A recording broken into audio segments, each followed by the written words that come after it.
After making a pot of tea, Dorothy sits down opposite Jim into a chair that creaks, telling him, turn over the TV. Innocently, they do not see that fatherless bullet burrowing through walls and flesh at night. Like Mr. Wright, does not hear the thudding of his son's running feet as he breathes ragged breaths around the corner. Nor his calling out while falling to a sharp-knives, malicious glint on the harsh sodium streetlights. As a crow flies a few degrees south in a solitary house, Miss Jones pleads as quiet as a mouse between impacting foods on flesh and bone because Pete, drowned sorrows after drunk crazed cast glass, shattered his visage cutting millions of fissures. Meanwhile, figures and statistics talk of guns spreading beyond gang disputes into hands of even younger youth. And the knife edge of rising violence and fatal stabbings in the capital makes London look deadlier than New York. But too few talk about directionless journeys of trying to discover what it really means to be a man, amid mad media influences feeding needs to belong. And still, thronging politicking politicians pick from a mixed bag of politics, while tridently striving to arrest out of situations with misfired stereotypes, wildly percolating inside until regurgitating unsavory behaviours.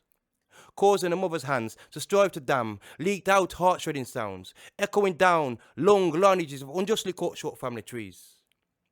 While society denies the unhiding of urban hidden divisions that can widen realizations so that the whole village decides to raise that fatherless child, expecting to be accepted, but institutionally rejected. Until unexpected fatherless bullets insanely fly awry, trying to find some kind of relevance by shortchanging flesh. But how many more body temperatures dropping morbidly cold into an enfolding embrace until prematurely erased? How many more lives to be changed or rearranged after DNA is spread under harsh lights from sharp knives let slip from slick grips to clatter down within impressionable minds?